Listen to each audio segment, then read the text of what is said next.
पाहू शकता मित्रांनो, आज आपण यात्रेतले मटण कसे बनवायचे आहे पाहणार आहोत. हे अख्खं बकऱ्याचं मटण आहे. मटण तोडायचं काम चालू आहे. मटण असं सगळं तोडून त्याचं पीस करून घ्यायचंय. हे जत्रेतला कार्यक्रम असल्यामुळं टेबल आणि खुर्च्या मांद टाकून घेतलंय तेलात. नुसतं मांद तेल टाकून मांद टाकलंय. मांद वितळून घ्यायचं. मांद कांदा न टाकता तेल टाकून डायरेक्ट मांद टाकायचं. हे मांद वितळले असं बघा. मांद वितळून त्याला तेल सुटलंय सगळं चरबीचं. हे सगळं न वापरता काही काढून ठेवलं तरी चालतंय. सगळं वापरल्यावर जास्त होतंय. मटण शिजाय टाकताना हे खडा मसाला टाकायचा. हे खडा मसाला, तमालपत्र, दालचिनी, इलायची आणि काळी मिरी टाकायचं त्याच्यात. ते तापलेल्या मांद्याच्या तेलात असं हलवून घ्यायचं. मग कांदा टाकायचा. कांदा बारीक चिरला किंवा उभा चिरा. बारीक चिरला तर लवकर तळतोय, उभा चिरल्यावर जरा वेळ लागतोय. कांदा हलवत राहायचा. कांदा चांगला लाल होईपर्यंत तळायचा. असा व्हिडिओमध्ये दिसतोय त्याप्रमाणे पिवळसर लालसर झाला पाहिजे. मग आलं लसूण पेस्ट आणि खोबरं ते टाकायचं. मटणाला हळद मीठ लावून घेऊन त्यात ते मटण टाकायचं.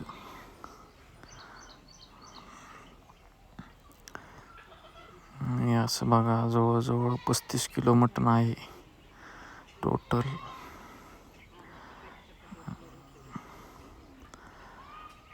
मटण टाकून असं हलवून घ्यायचं.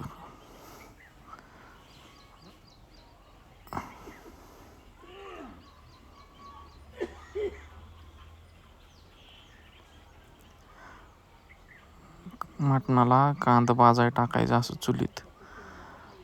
भरपूर कांदा भाजून घ्यायचं. तुम्हाला फ्राय करायचा असेल तर फ्रायला बी ती काळा केलेला कांदा वापरायचा. आणि रश्श्याला पण कांदा चुलीतच भाजून घ्यायचा. चुलीत भाजलेल्या कांद्याचं रस्सा आणि फ्राय चांगलं होतं. मटण शिजल्या बघा असं आळणी पाणी काढून घ्यायचं बादल्यांमध्ये. आळणी पाण्याचाच रस्सा बनवायचा. ती रस्सा टेस्टी होतोय. मग आळणी पाण्याचा रस्सा.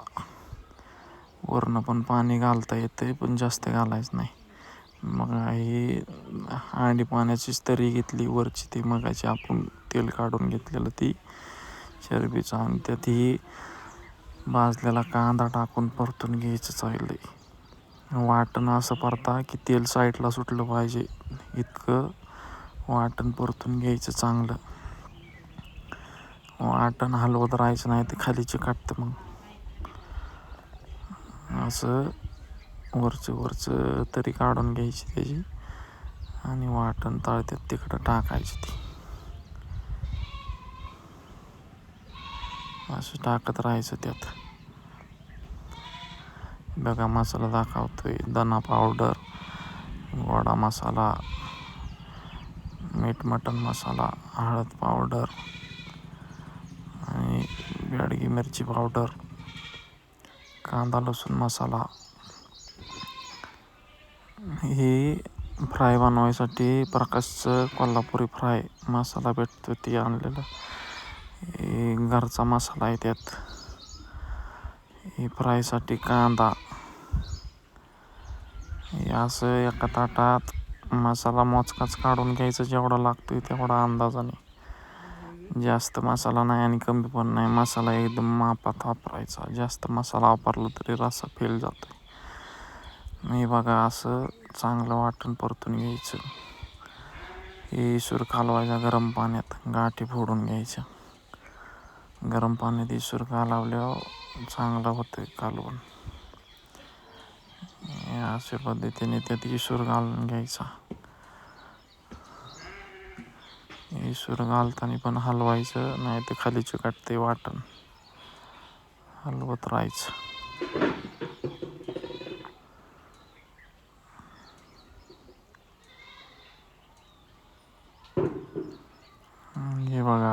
भात लावायसाठी इथं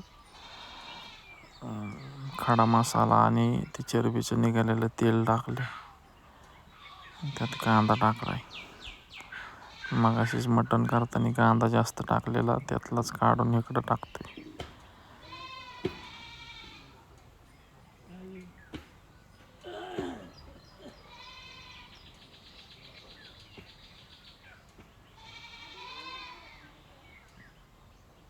व्हायचं असं हलवत राहायचं चांगलं. बघा आणि पाणी ओतलं त्याच्यात.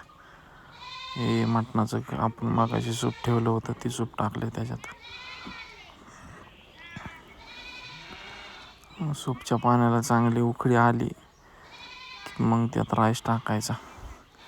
आपण दिल्ली राईस बासमती तो वापरतोय. हे फ्रायसाठी कांदा परतलाय फ्राय करायसाठी. तिकडं बघा कसा रस्सा उकळतोय आपला.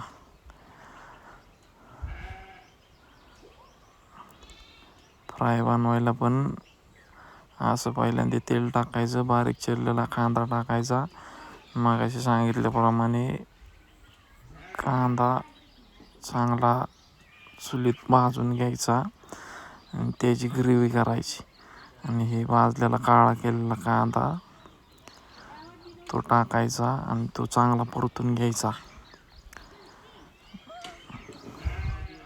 चांगला कांदा परतला की त्यात आपण मगाशी काढलेले तसेच मसाले काढायचे सर्व प्रकारचे आणि मग ग्रेव्ही तयार झाल्यावर मटण टाकून परतून घ्यायचं. बघा असं फ्राय बनवलाय.